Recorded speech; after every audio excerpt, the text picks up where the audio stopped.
This whole political season, I've hoped this would happen. You didn't give me my primaries. Okay, the Super Bowl seemed like it was never going to come around. But now, in a strange turn of events, maybe it's due to the fact that Joe Biden's polling numbers were cratering. But guess what is going to finally happen? 2 on the books, scheduled announcement today. 2 debates, Trump v. Biden. And it all started with Joe Biden this morning dropping this video on social media. Donald Trump lost 2 debates to me in 2020. And since then, he hadn't shown up for debate. Now he's acting like he wants to debate me again. Well, make my day, pal. I'll even do it twice.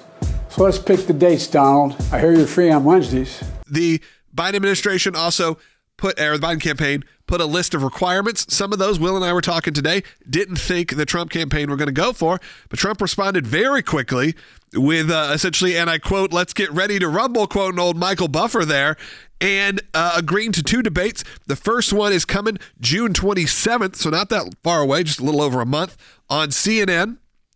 And September 10th on ABC. Part of the requirements by the Biden administration was that it would be held on certain networks, either the mainstream networks, NBC, ABC, CBS, or CNN, or Telemundo.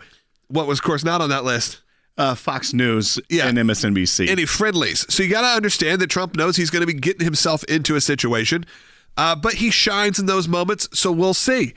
Last debates 4 years ago obviously did not go super well really for either candidates, and there's a lot of rules and regulations. They did say that the debates should be one-on-one, allowing voters to compare the only 2 candidates with any statistical chance of prevailing in the Electoral College. So very specific there. Biden doesn't want RFK Jr. there. I think we could look back in the 90s and see when the Ross Perot spoiler for Bush 41 happened.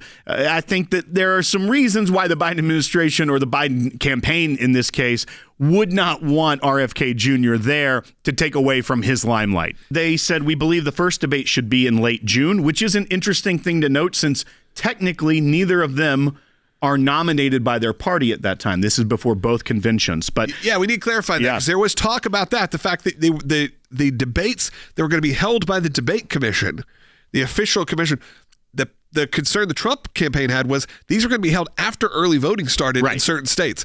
These are independent. Technically, yeah, they are independent. But these are TV events. Exactly. Yeah. And this is, so once again, we said it'd be in late June. They noticed that it would be likely after the New York criminal trial is over for Trump, and it will be after President Biden's G7 summit with world leaders. They say it should be hosted by any broadcast organization that hosted a Republican primary debate in 2016 in which Donald Trump participated, and a Democratic primary debate in 2020 in which President Biden participated. So neither campaign can assert that the sponsoring organization is obviously unacceptable if both candidates have previously debated on their airwaves.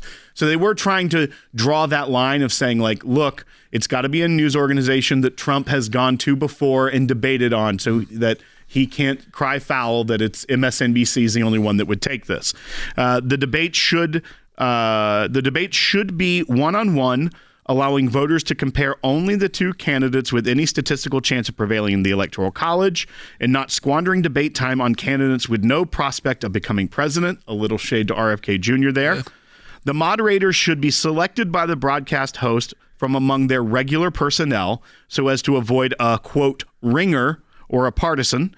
And there should be firm time limits for answers and alternate turns to speak so that the time is evenly divided and we have an exchange of views, not a spectacle of mutual interruption. And a candidate's microphone should only be active when it's his turn to speak to promote adherence to the rules and orderly proceedings.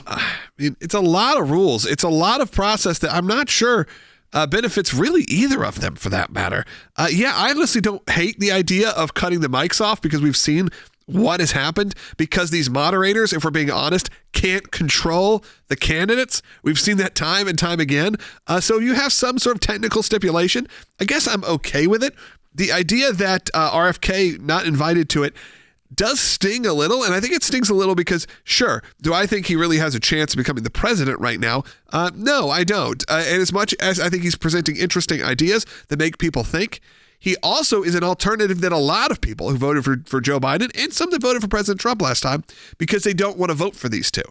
And when he's polling 10%, 15%, it's not like that's a small amount of people. You're not talking about putting up Marianne Williamson. You're not talking about putting up someone who's polling at 1% or less or 2%. You're talking about someone who has a sizable percentage of the American people behind them and saying, sorry, because we don't think you're going to win, your voice doesn't matter. That is just reinforcing the idea that a two-party system is the only way. As much as Joe Biden's going to play on a home field advantage, Trump's got immigration, the economy, China, every foreign, kerfuffle that's occurring in his advantage to exploit. If I were Trump, I'd get up there and say, this is my record. Here's what I did. Joe, talk about yours. I'm done. Shut my mic off. Shut it off and let Joe Biden talk. And that would be the tactic because Biden can't defend his record. The only thing they have is abortion. They talk about defending democracy, and yet they're kicking off the third-party candidate. They're not allowing people to participate. I mean, the irony of what his rules are really about is shutting out any kind of dissension. So I do think that Trump is going to have a massive advantage on the issues and on his record, and that's going to be the key. My only advice to Trump is don't get in your own way. Let Biden sink on his own. Just literally welcome people. Thank you for having me, CNN. Jake, give all the time to Biden. Two presidents, a current and a former, actually talk about their vision for America. I'm not sure that we have been privy to something in modern times that is so clear-cut in a race. You literally have Donald Trump's version of America versus Joe Biden's version of America. And I think people want to see the clear distinction. This is a disaster for Joe Biden. He's got nothing to run on. He's got no successes. He's got lots of failures, and yet he's got all of the media.